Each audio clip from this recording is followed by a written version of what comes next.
मरियम नवाज गुफ्तगू कर रही हैं। यूथ की तवज्जो जो है, या वो लीडरशिप की जो तवज्जो है, या पॉलिटिकल पार्टीज़ की जो तवज्जो है, या गवर्नमेंट्स की जो तवज्जो है, वो यूथ को ट्रेन करने में होनी चाहिए, उनकी हैंड होल्डिंग में होनी चाहिए। अभी जो बच्चे बात करके गए वो ये कह रहे थे कि हमें टेक्निकल ट्रेनिंग मिली, हमें अपॉर्चुनिटी मिली, और आप देखो 3-4 बच्चों ने बात की और वो कितना एक्सेल कर गए माशाल्लाह।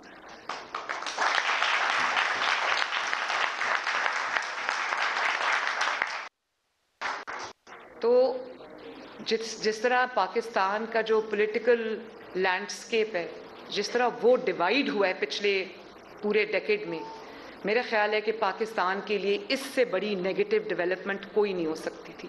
जहाँ पे पॉलिटिकल राइवलरीज होती हैं, पॉलिटिकल डिफरेंसेस भी होते हैं, सब जमातों के होते हैं, लेकिन एक सर्टन लेवल से देखें, जहाँ पर जो एक्टिविज्म है, यूथ का एक्टिविज्म, उसकी जगह वायलेंस ले ले तो कितनी बुरी बात है। तो ये मुल्क कहाँ जाएगा? मुझे नहीं पता किसी को इस चीज़ का एहसास है कि नहीं। मेरे लिए ये बहुत बहुत फिक्र की बात है। पाकिस्तान को, ये बात मेरी ध्यान से सुनो, पाकिस्तान को एक्सटर्नल थ्रेट नहीं है। एक्सटर्नल थ्रेट के साथ अल्हम्दुलिल्लाह we are an atomic power. हम एक्सटर्नल थ्रेट के साथ अच्छे से डील कर सकते हैं। पाकिस्तान को इंटरनल थ्रेट है। पाकिस्तान को थ्रेट है पॉलिटिकल पोलराइजेशन से। पाकिस्तान को थ्रेट है इंटरनल जो इंस्टेबिलिटी है उससे। तो पॉलिटिकली अफिलिएट होना कोई बुरी बात नहीं है, पॉलिटिकल अफिलिएशंस होनी चाहिए, लेकिन कोई एक जगह जाके बच्चों का, यूथ का कंसेंसस होना चाहिए कि ये हमारा मुल्क है। यहाँ की जब मुल्क की बात आएगी, चाहे वो कोई भी जमात हो, उस पर कॉम्प्रोमाइज नहीं होगा।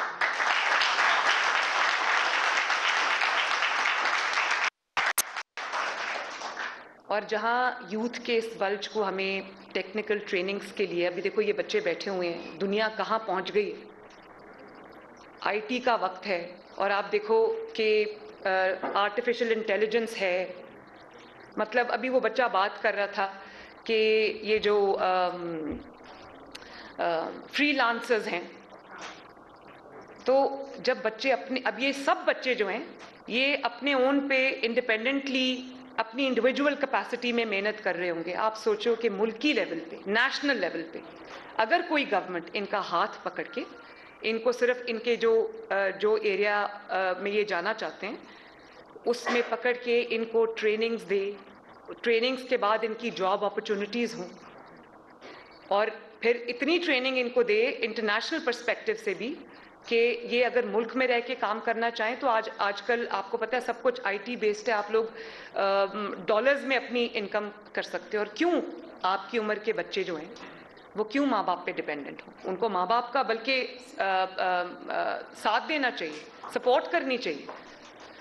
तो जब मैंने प्राइम मिनिस्टर्स यूथ प्रोग्राम, मुझे 2014 में नवाज शरीफ साहब ने ऑनरी कहा कि तुम प्राइम मिनिस्टर्स यूथ प्रोग्राम जो है वो उसके ऊपर काम करो, तो मैंने स्क्रैच से उसको शुरू किया।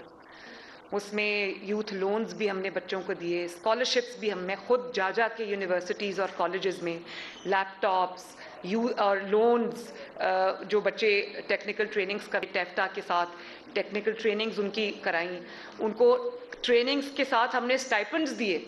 उस वक्त में 12,000 रुपया स्टाइपेंड जिस बच्चे को साथ पढ़ाई के साथ साथ मिलता था, बच्चे इतने खुश थे। फिर उनकी हैंड होल्डिंग की, उनको इनक्यूबेटर्स बना के दिए। तो ये सब हैं काम करने वाले, बजाय इसके कि एक को दूसरे से लड़ा दो, उनको नेगेटिव एक्टिविटीज़ में लगा दो। ये आप सोचो कि अगर ये चीज़ जारी रही तो ये मुल्क किधर जाएगा? मुझे तो अपने मुल्क की फिक्र है और आपको भी होगी। क्या जो डायरेक्शन इस वक्त है मुल्क की, आप लोग उससे खुश हो? और अफसोस मुझे इस बात का है कि जो लोग यूथ के चैंपियंस बनते हैं, मैं कोई लगी लिपटी बात नहीं रखूंगी। यहाँ पर पॉलिटिकल डिस्कशन होनी चाहिए, पॉलिटिकल डिस्कोर्स होना चाहिए। अगर पॉलिटिकल डिस्कोर्स नहीं होगा पाकिस्तान की यूथ के साथ, आप उसको एक्सक्लूड नहीं कर सकते पॉलिटिकल डिस्कशन से। मैं चाहती हूँ कि आप लोग, एक वक्त आए जब आप लोग पाकिस्तान की नेशनल डिसीजन मेकिंग में आप पार्टिसिपेट करो।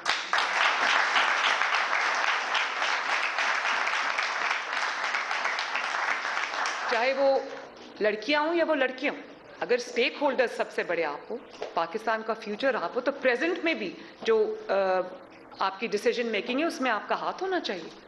और जमातों को सिर्फ यूथ का नारा नहीं लगाना चाहिए, अपनी जमातों की रैंक्स में यूथ को इंक्लूड करना चाहिए। पार्लियामेंटेरियंस में भी यूथ की सबसे बड़ी तादाद होनी चाहिए।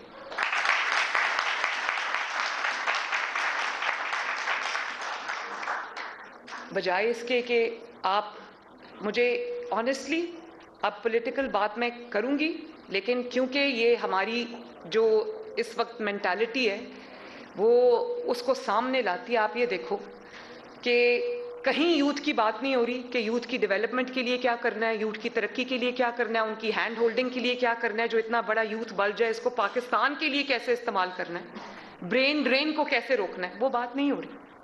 इंडिया किधर चला गया, बांग्लादेश आईटी की फील्ड में कहां से कहां निकल गया और हम देखो कहां बैठे हैं। अब जो दुनिया के हालात है ना, दुनिया में वर्ल्ड वाइड रिसेशन है, इकोनॉमिक मलेज ने दुनिया की डेवलप्ड कंट्रीज को भी घेरा हुआ है, कहीं पर भी जॉब अपॉर्चुनिटीज नहीं है। तो क्या पाकिस्तान को नहीं पता कि अब जॉब अपॉर्चुनिटीज उस तरह से कोई भी गवर्नमेंट नहीं दे सकती? ये जरूर है कि कभी अगर पॉलिटिकल स्टेबिलिटी आ जाए, और मुल्क जैसे CPEC आ रहा था पाकिस्तान के अंदर, तो प्रोजेक्ट्स आ रहे थे डेवलपमेंट, जब डेवलपमेंट के प्रोजेक्ट्स आते हैं, इन्वेस्टमेंट आती है, फैक्ट्रीज लगती हैं, सड़कें बनती हैं और काम होते हैं, तो उसमें जॉब अपॉर्चुनिटीज जो हैं वो पहले से ज़्यादा बढ़ जाती है। लेकिन अब जॉब अपॉर्चुनिटीज उस तरह से नहीं है, पूरी दुनिया में नहीं, इकोनॉमिक मलेज है, इकोनॉमिक रिसेशन है।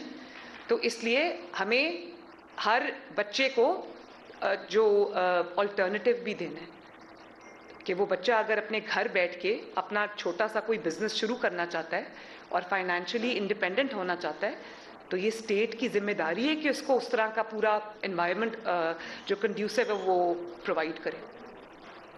और हम क्या कर रहे हैं, खुद हम घर में छुप के बैठे हुए हैं और हम कौम के बच्चों को मार खाने के लिए सड़क पे छोड़ा हुआ।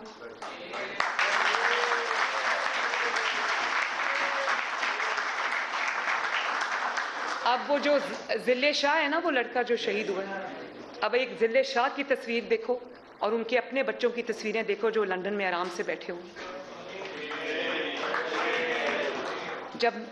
मैं कल इमरान खान को टीवी पे सुन रही थी, कह रहा था कि मरियम को कैंपेन करने की आज़ादी है, मुझे आज़ादी नहीं है कैंपेन करने की। तो मरियम ने ये आज़ादी, तुमने मरियम को प्लेट में रख के नहीं दी, मरियम ने छीन के ली थी।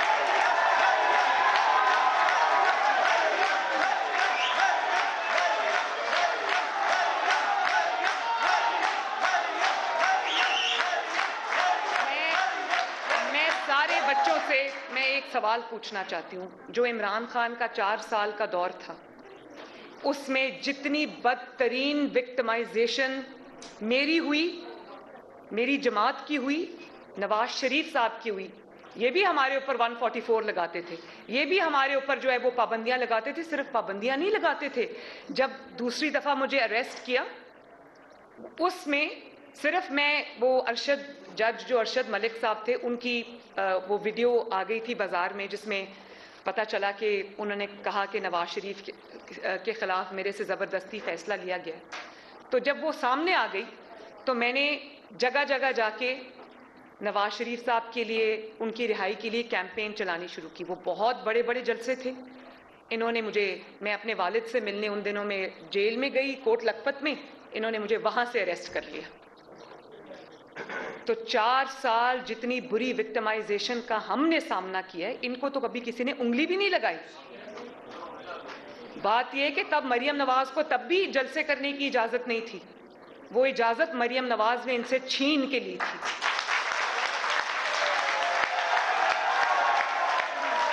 और मुझे याद है बच्चों, मुझे याद है, मैं आपको बता दूं, मुझे याद है अभी कश्मीर से एक बच्चा आया हुआ था। मैंने कश्मीर जाना था जलसे के लिए और उससे 2 दिन पहले मुझे अरेस्ट कर लिया, मैं कश्मीर नहीं जा सकी। लेकिन मुल्तान में जब PDM का जलसा था, आप सब वो जो मेरी गाड़ी पे खड़ी हुई तस्वीरें हैं वो आपने देखा होगा, वो जो मुझे गाड़ी पे खड़े होकर जलसा करना पड़ा। मेरा मुल्तान में जलसा था, इमरान की हुकूमत थी, इन्होंने कहा कि हमने मुल्तान में जलसा नहीं होने दिया, हमने स्टेडियम में जलसा रखा था। मैं स्टेडियम गई जब, तो स्टेडियम को इतना बड़ा ताला लगा हुआ था, मैंने गाड़ी की छत पे खड़े होकर जलसा किया।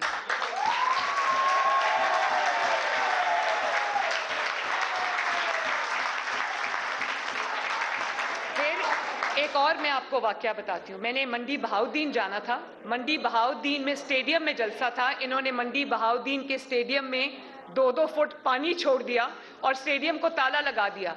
तो वो जो जिसको पंजाबी में गड कहते हैं ना, वो जो होती है, क्या कहते हैं उसको, हाँ, उसको पंजाबी में गड कहते हैं, क्योंकि उसके ऊपर खड़े होकर वो यूं यूं कर रहा था, उसके ऊपर खड़े होकर मैंने जलसे से खिताब किया।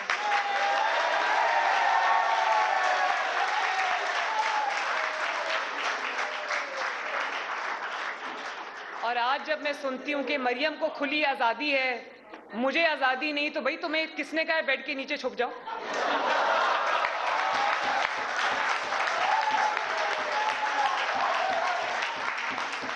जैसे मरियम नवाज निकलती थी, पत्थर भी खाती थी, तुम भी निकलो। और मुझे इस बात की तकलीफ है बच्चों, मुझे वो जो जिले शाह शहीद हुआ है, मुझे उस बात की तकलीफ है। मेरे लिए जितना मेरा बेटा जुनेद, मेरे बच्चे इंपॉर्टेंट हैं, उससे ज्यादा इंपॉर्टेंट मेरे लिए ये कौम के बच्चे।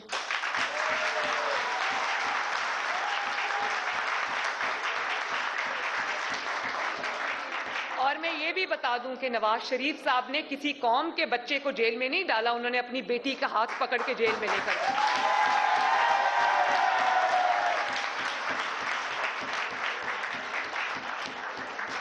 और कौम को ये सबक दिया कि तुम अगर कौम के कॉन्स्टिट्यूशन के साथ, आइन के साथ खेलोगे, कौम से गद्दारी करोगे, साजिशें करके हुकूमत गिराओगे, तो ये हम होने नहीं देंगे। लेकिन इसके लिए जो कुर्बानी देनी पड़ी वो नवाज शरीफ और उसकी बेटी देंगे।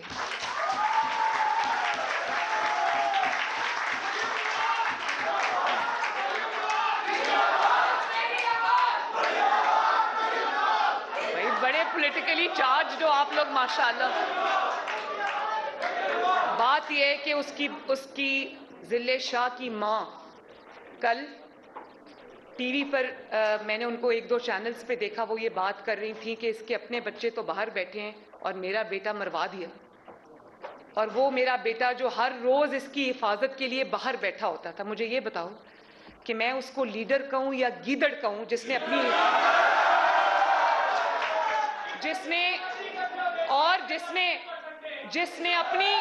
बच्चों सुनो,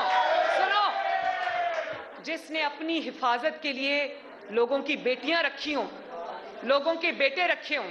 और आपको एक और बात भी बताऊं, जिले शाह के मामले में इन्होंने वो लाश देखी बेचारे की, सारे जिसको कहते हैं ना गिद्धों की तरह, वल्चर्स की तरह टूट पड़े उसकी लाश के ऊपर। उसके घर अफसोस के लिए नहीं गए, वो भी किसी माँ का बेटा था, भले वो पीटीआई से था, लेकिन वो एक पॉलिटिकल वर्कर था। और पॉलिटिकल वर्कर्स की मेरे दिल में बहुत इज्जत है।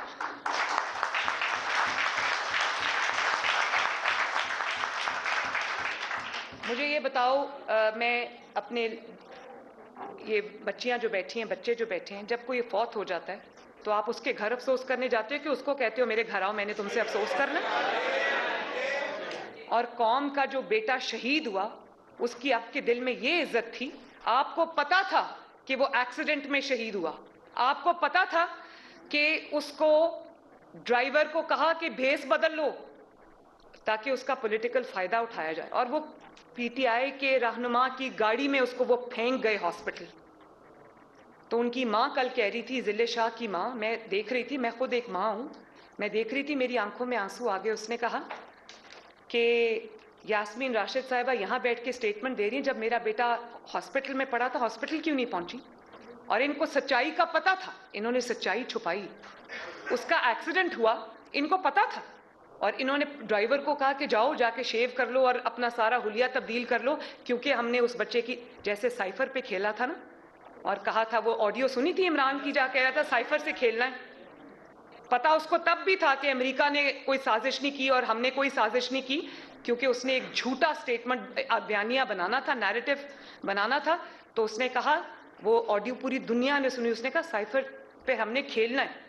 साइफर पे खेलने का मतलब यह है कि हमने पाकिस्तान की तकदीर के साथ खेलना है, इस बच्चों के फ्यूचर के साथ खेलना है, क्योंकि वो मुल्क में आग लगाना चाहता था। और आपने खुद देखा कि वो साइफर ये करते रहे और लोगों ने, इनके बच्चों ने लगा लिया गुलामी मंजूर नहीं है, और क्या था वो जो स्टिकर्स लगाए थे, एब्सोल्युटली नॉट। वो बच्चे बेचारों को एब्सोल्युटली नॉट का सबक पढ़ा के और खुद एब्सोल्युटली यस करते हुए निकल गए उधर से।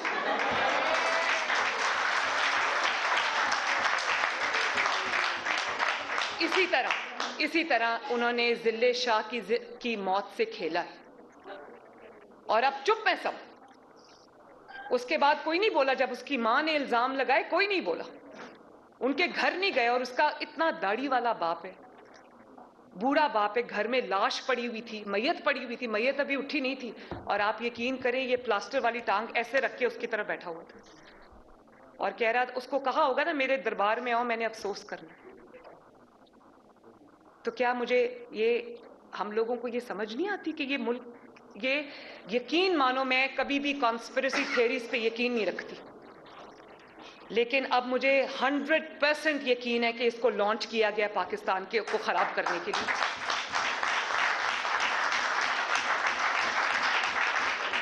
और क्यों यूथ को इस्तेमाल कर रहा है, क्यों यूथ को डंडे खाने के लिए बुला लेता है? भाई कारकुन इधर आ जाएं, कारकुन उधर पहुंच जाएं।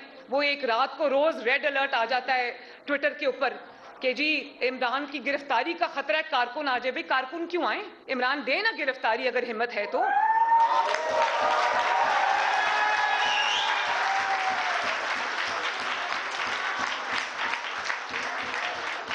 वो कहते हैं ना कि जिस धड़ से जो मक्तल में गया वो शान सलामत रहती है। ये जान तो आनी जानी है, इस जान की कोई बात नहीं।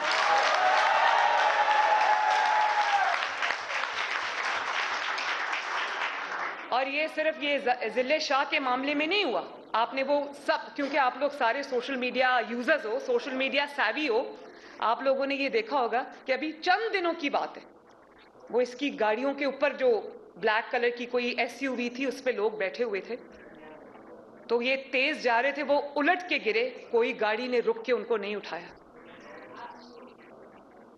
कितने अफसोस की बात है। इसी तरह वो सदफ जो एंकर थी, ये जो अपना नाकाम तरीन लॉन्ग मार्च जब कर रहा था, वो इसके कंटेनर से गिर के मरी, उसके खावन को अफसोस करने के लिए घर बुलाया। आप सोचो ये हाल। तो क्या मेरे मुल्क के जो नौजवान हैं वो इसलिए रह गए इसके? और क्यों? वजह क्या है कि मुझे वजीर आजम बनाओ? और क्या वजह है? भाई जो तुमने 4 साल इस मुल्क के साथ कर दिया है, उसके बाद क्यों तुम्हें कोई वजीर आजम बनाए? फॉरेन रिलेशंस आप देख लो, एक मुल्क में जाता था, दूसरे मुल्क की बुराई करता था, दोनों को आपस में लड़ाता था। और एक मुल्क ने इसको अपने जहाज से उतार दिया प्राइम मिनिस्टर होते हुए।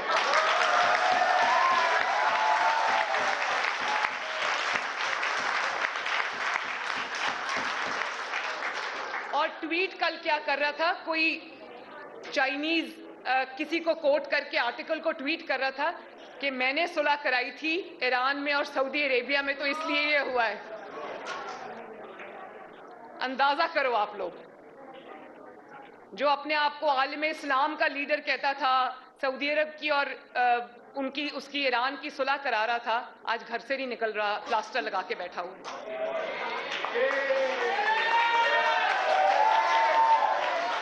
और मैं यूथ से कहती हूँ, एक तरफ नवाज शरीफ था, 2013 में जब नवाज शरीफ आया, ये रिकॉर्ड की बात है।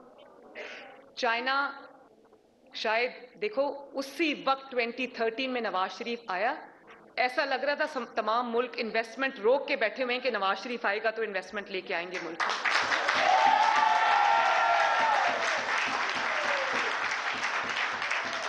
आज इसकी वजह से मुल्क $1-1 बिलियन को तरस रहा है। $1-1 बिलियन। IMF आज हमें इस तरह ट्रीट करता है जैसे मुझे लगता है कि हम कोई किसी मुल्क की कोई कॉलोनी है। क्यों? कि 4 साल, क्योंकि इकोनॉमी का तो पता कुछ नहीं था। अभी फॉरेन रिलेशंस की मैंने आपको सब बता दी, कौन सा जर्मनी और जापान की सरहदें जोड़ा था। तो इकोनॉमी में देख लो, आईएमएफ के हवाले अब हॉस्टेज है ये मुल्क आईएमएफ के हाथों। अगर आज हम सब मिल के भी आईएमएफ से जान छुड़ाना चाहें ना, आपकी पाकिस्तान की कौम की, हम अभी नहीं कर सकते। आईएमएफ अब कहती है क्योंकि पहले मुआहदा किया, कौम को महंगाई और कीमतें बढ़ाने का मुआहदा किया कि हर हफ्ते कीमतें बढ़ेंगी, और उसके बाद जब इसको पता चला कि इसकी गवर्नमेंट जा रही है, वो मुआहदे को फाड़ के फेंक गया, उसकी ब्रीच करके चला गया, उसको फ्लाउट करके चला गया। उसमें क्या हुआ, अब आज जब हम आईएमएफ से निगोशिएट करते हैं, वो कहते हैं आप पे हमें यकीन नहीं, आपने मुआहदा फ्लाउट किया था, पहले कीमतें बढ़ाओ उसके बाद हम आपको पैसे देंगे। तो क्या यूथ के लिए लम्हा फिक्रिया नहीं है कि $1-1 बिलियन के लिए आज पाकिस्तान को हाथ फैलाने पड़े? 2017-18 में इस किस्म की कोई सिचुएशन थी? 2016 के अंदर पाकिस्तान में की हिस्ट्री में पहली दफा नवाज शरीफ ने आईएमएफ को खुदा हाफिज कह दिया।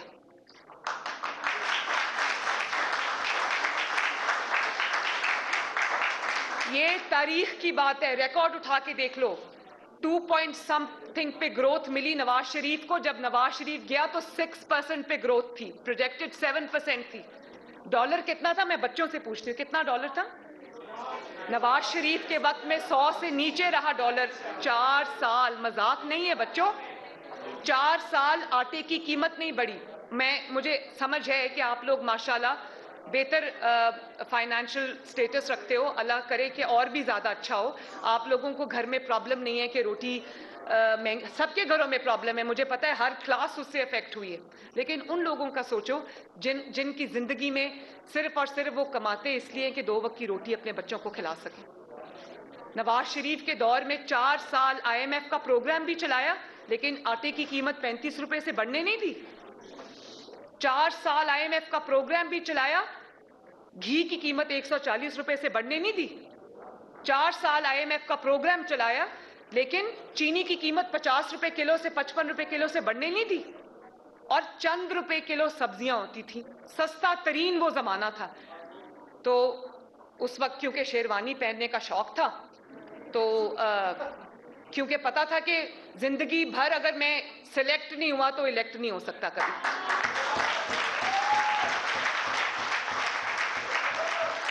ये आज कौम को क्या सबक दे रहा है, कौम को क्या बता रहा है कि पॉलिटिकल स्ट्रगल के थ्रू नहीं, 2-4 बैसाखियां पकड़ लो, उनके सहारे में इक्तदार में आ जाओ।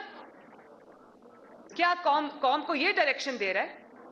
आइन क्या कहता है, जमहूरियत क्या कहती है कि मेरा तो कोई चांस नहीं है, तो मैं थोड़े से जजेस अपनी तरफ कर लेता हूं, थोड़े से जनरल्स अपनी तरफ और सोचो कि जो इसको कंधे पे उठा के लाए, आज उन्होंने इसको, वो उनके लिए इतना हौलनाक तजर्बा था कि उन्होंने उठा के सर से नीचे फेंक दी,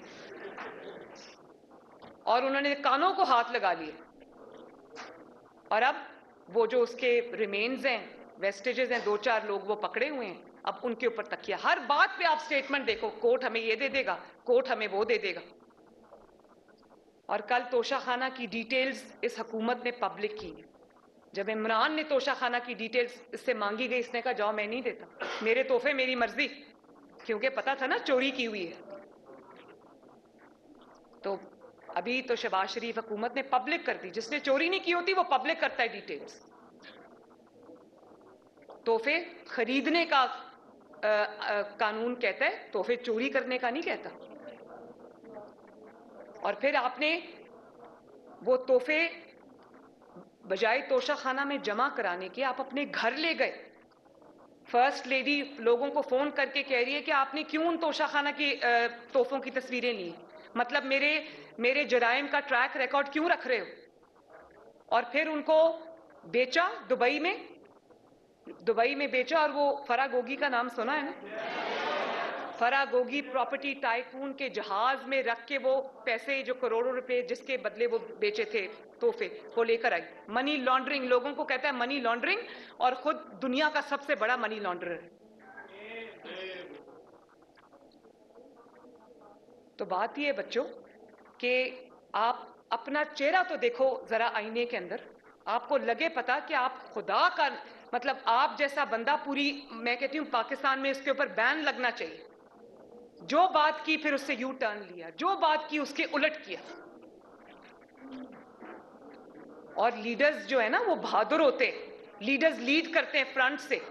यही मॉडल टाउन जहां आज आप आए हो ना, ये PMLN सेक्रेटेरिएट, इसी की सीढ़ियों पे खड़े होकर जब जजेस को बहाल कराना था तो 2008 के अंदर, तो नवाज शरीफ साहब, उस वक्त मुशर्रफ का दौर था, पाबंदियां वही थी, 200 लोग थे, 200 लोगों के साथ इन्होंने सीढ़ियों पे खड़े होकर खिताब किया। कल मैंने वीडियो ट्वीट किया, वो देखना। नवाज शरीफ साहब ने कहा मेरा मुल्क मुझे बुला रहा है, मेरी कौम मुझे आवाज दे रही है, 1000 पाबंदियां लगाओ, मैं रुकूंगा नहीं, मैं निकलूंगा यहां से।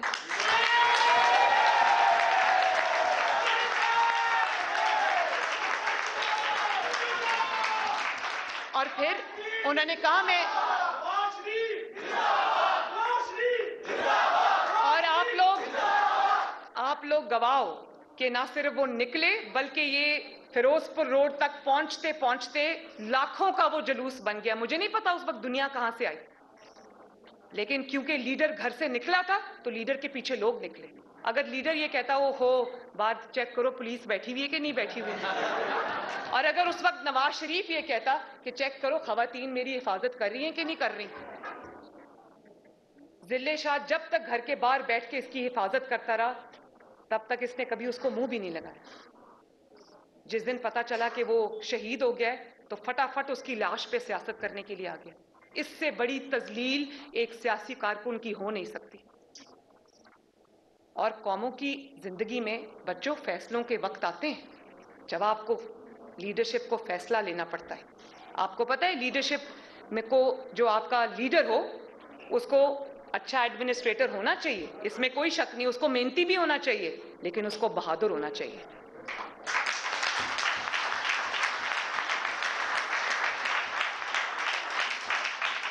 क्योंकि 22 करोड़ अवाम ने अपनी किस्मत का फैसला उसके हाथ में दिया हुआ है। और जो अब मैं आपको फिर ये एग्जांपल दूंगी, मुल्क की तकदीर जो किस्मत थी या मुल्क का जो हिस्ट्री थी उसमें सबसे जो बड़ा फैसला था वो जब इंडिया ने 5 एटॉमिक एक्सप्लोजन्स किए, तो अब हमारे पे बात आके रुक गई कि देखो पाकिस्तान क्या जवाब देता है। पाकिस्तान की प्राइड थी, पाकिस्तान की अपनी वो थी, उन्होंने 6 धमाके किए उसके जवाब के अंदर, मुंह तोड़ा अपने दुश्मन का। और मैं इस चीज की गवाह हूं कि नवाज शरीफ साहब को क्लिंटन, उस वक्त का जो प्रेसिडेंट था क्लिंटन, उसके फोन आए कि अगर आप ये करेंगे तो हमें आप पे सैंक्शंस लगानी पड़ेंगी, और फिर कहा कि $5 बिलियन मैं आपको देता हूं, आप अपने ये धमाके ना करें। नवाज शरीफ साहब ने कहा कि ये नहीं हो सकता, आप अपने पैसे भी अपने पास रखें, आपकी बड़ी मेहरबानी, लेकिन पाकिस्तान अपनी तकदीर के फैसले खुद करेगा। और उस वक्त, और बच्चों सुनो, उस वक्त अगर बहादुरी का फैसला ना हुआ होता और उस वक्त अगर ये प्राइम मिनिस्टर गीदड़ बैठा होता तो वो चारपाई के नीचे छुप जाता और कहता क्लिंटन का फोन बंद हो गया या नहीं हो गया।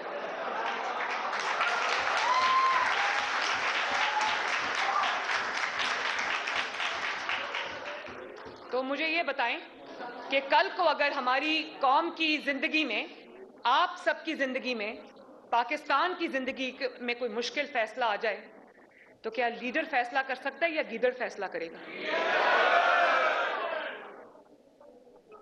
तो ये बातें यूथ के लिए बहुत सोचने की है, समझने की है। इस मुल्क को इस वक्त लीडरशिप की जरूरत है और इस मुल्क को इस वक्त नवाज शरीफ की जरूरत है।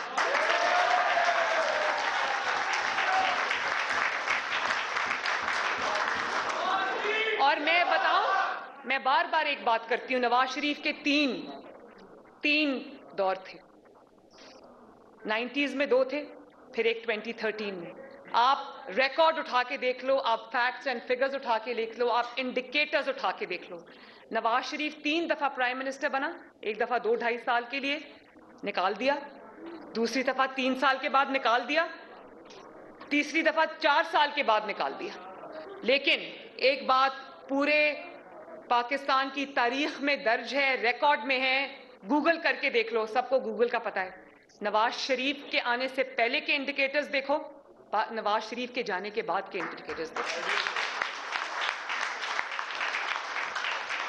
नवाज शरीफ 3 बार आया, 3 बार इकोनॉमी ने यूं पाकिस्तान ने टेक ऑफ किया। मुल्क के अंदर जो ग्रोथ इस तरह से बढ़ी, बिजनेस इस तरह से बढ़ा, मार्केट सेंटिमेंट इस तरह से पॉजिटिव हुआ, मोटरवेज इस तरह से बनी, कारखाने इस तरह से लगे, इन्वेस्टमेंट इस तरह से आई, लगता था कि पूरी दुनिया ने पाकिस्तान का रुख कर लिया। और नवाज शरीफ गया तो मुल्क यूं नोज डाइव किया। और आप देखो, आपको फख्र होना चाहिए कि लोगों को कहता था चोर चोर। नवाज शरीफ के खिलाफ 4 साल बदतरीन एहतसाब हुआ, नवाज शरीफ भागा नहीं। उसने अपना भी हिसाब दिया, अपनी बेटी का भी हिसाब दिया, अपनी 3 जनरेशंस का हिसाब दिया। और ये कोर्ट बुलाती है तो वो प्लास्टर दिखा देता है और जलसे के लिए हर वक्त तैयार रहता है। उस वक्त टांग नहीं टूटी हुई, उस वक्त कोई प्रॉब्लम नहीं है। मतलब क्या है? मतलब ये है कि कोर्ट बुलाएगी, कोर्ट में पेश होऊंगा तो एक्सपोज हो जाऊंगा क्योंकि जराइम किए हुए। आप मुझे बताओ, आप पे कोई झूठा इल्जाम आप पर लगाता है, आप क्या करते हो? आप उसको आंखें दिखाते हो, आप उसको कहते हो कि I am not going to take it lying down. या तो अपना इल्जाम वापस लो, माफी मांगो, या फिर सबूत दो। कल इन्होंने पीटीआई ने जब ये इन्होंने लिस्ट पब्लिश की तोशा खाना की, तो इन्होंने झूठा मेरे पे इल्जाम लगाया कि मैंने कोई घड़ी ली है तोशा खाना से।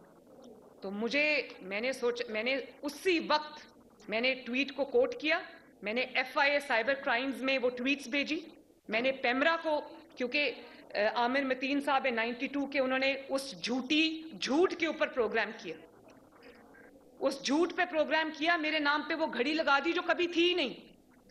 मेरे नाम पे एक पाइनएप्पल है।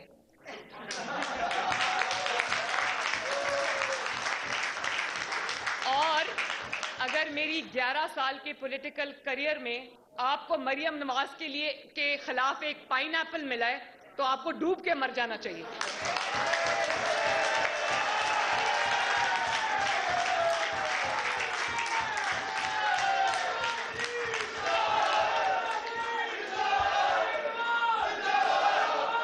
और देखो एक तरफ पाइनएप्पल और एक तरफ 5 कैरेट की अंगूठी।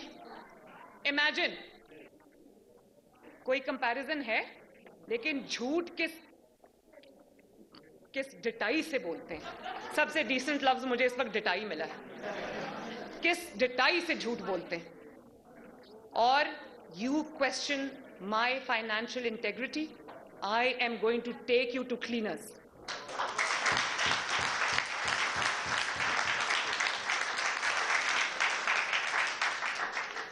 इसकी बीवी ने रिश्वत ले लेकर फॉर्च्यून बना ली।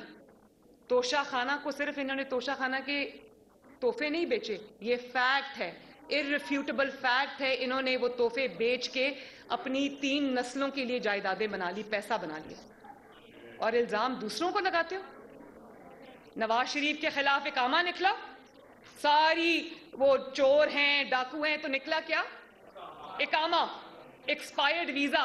और मरियम नवाज शरीफ चोर है, डाकू है, निकला क्या? अनानास।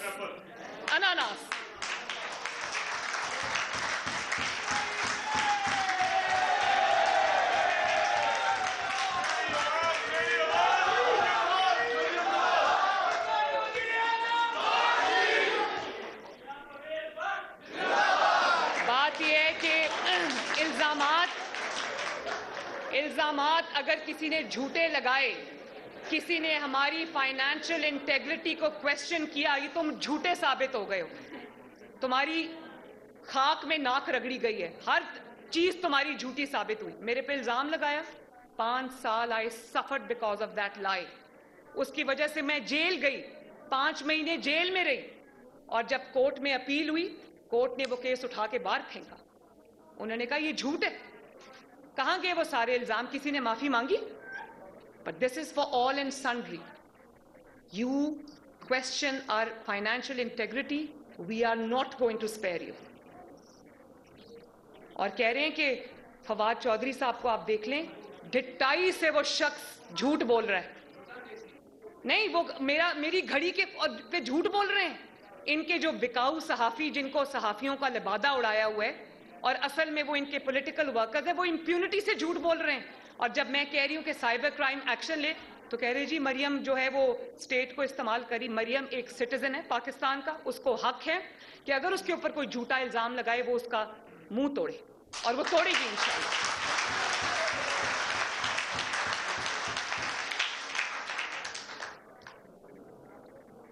तो बात यह है बच्चों कि इस मुल्क की डायरेक्शन जो है वो मेरे साथ साथ पॉलिटिकल पार्टीज के साथ साथ आप लोगों ने सेट करनी है। आप लोगों को डिसाइड करना है कि आपको कैसा मुल्क चाहिए।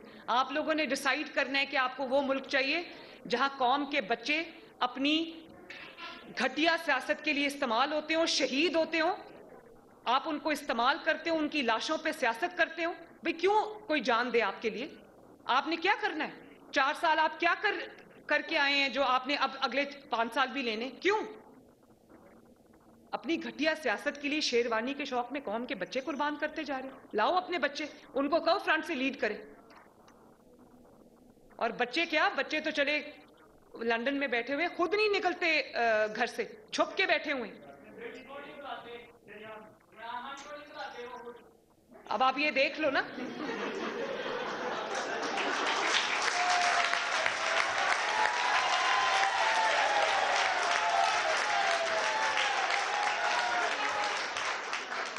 और यहाँ पे बेटियां भी बैठी हुई हैं। मेरी बेटियां मुझे ये बताएं, मेरी 2 बेटियां हैं, मेहरुनिसा और मानूर। आप मुझे बताओ कि मैं अपनी सियासत के लिए अपनी किसी बच्चे को ओन ना करूं, अपनी बेटी को ओन ना करूं, इससे बड़ा किसी बेटी के लिए स्टिग्मा क्या है? जो टिरियन खान है, इमरान उसका इतराफ कर चुका है, उसकी कस्टडी जो है वो एफिडेविट है, वो कस्टडी जो है वो दी हुई अपनी उसकी खाला को कि मेरी बेटी की ये होगी। तो मुझे बताओ कि ये पर्सनल, किस तरह ये पर्सनल लाइफ है? जो इंसान अपनी बेटी को ओन नहीं कर सकता, जो अपनी बेटी के बारे में झूठ बोल सकता है, झूठे डिक्लेरेशंस जमा करा सकता है, वो इस कौम से सच कैसे बोलेगा? वो इस कौम की बेटियों से सच कैसे बोलेगा? होना तो ये चाहिए था ना, इतनी आपके अंदर मॉरल करेज होनी चाहिए थी कि आप ये कहते कि एक गलती मेरे से हो गई है, मैं अपनी बच्ची को ओन करता हूँ, मेरी सियासत सफर करती है तो करे। लोगों ने माफ कर देना था। गलतियां इंसानों से हो जाती हैं, लोगों ने माफ कर देना था। लेकिन गलती को गलती बनाए रखना, उस पर झूठ बोलना, उस बच्ची के साथ ज्यादती करना। आप सोचो मेरा बाप अगर आज मुझे ओन ना करे, मैं अपने कमरे में वालिद के कमरे में एंटर होती हूँ, वो उठ के खड़े हो जाते हैं और इतने कंसर्न्ड होते हैं कि मैं किसी जुलूस में हूँ। ये मैं बच्चियों से स्पेशली कह रही हूँ, मैं जलसे में जाऊँ, वो पीछे से मुझे फ़ोन करते हैं कि बेटा आप पहुँच गई हो। लंदन से उनको फिक्र होती है कि ये पहुँची है कि नहीं पहुँची। जब मैं कहती हूँ मैं पहुँच गई हूँ तो उस वक्त वो सोते हैं। इस तरह से लोग अपनी बेटियों को अपनी छाँव में रखते हैं।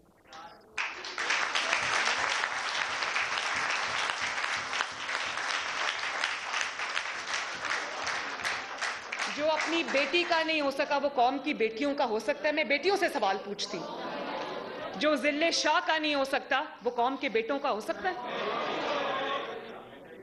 तो ये डायरेक्शन आपने सेट करनी है और मैं इंशाअल्लाह ताला MSF को रीलॉन्च करके इंशाअल्लाह ताला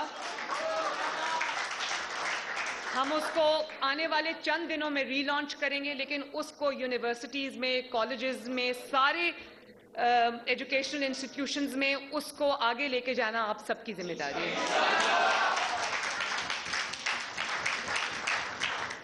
और आखिर में हम मिल के इंशाअल्लाह ताला ये अहद करते हैं कि इंशाअल्लाह ताला ये मुल्क को हम वो जगह लेके जाएंगे जिसका ख्वाब कायदे आज़म और इल्लामा इकबाल ने देखा था।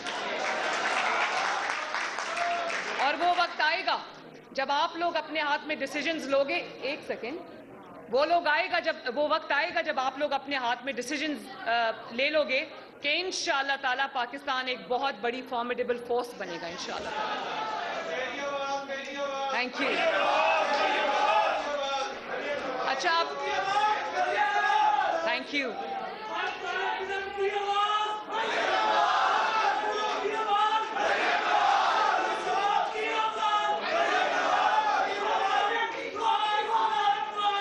अच्छा, can we now have pictures?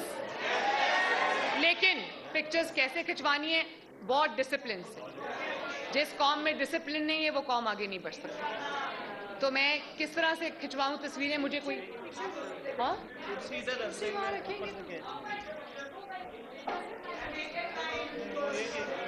कैसे करें, बाहर करें।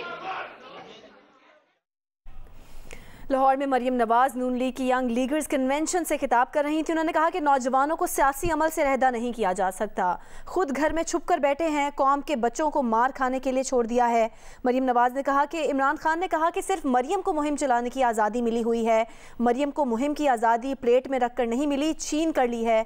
मरियम नवाज ने कहा कि इमरान खान साइफर की तरह जिल्ले शाह की लाश पर भी सियासत कर रहे हैं। दूसरी तरफ आप देख रहे हैं लाहौर में इमरान खान की क़यादत में तहरीक इंसाफ की रैली जारी है। ज़मान पार्क से ये रैली निकल चुकी है, इमरान खान निकल चुके हैं। दाता दरबार तक ये रैली चलेगी। दाता दरबार पर इमरान खान खिताब करेंगे बताया जा रहा है। और एक तरफ मरियम नवाज़ जो है यूथ कन्वेंशन से इस वक्त खिताब कर रही हैं, बात कर रही हैं।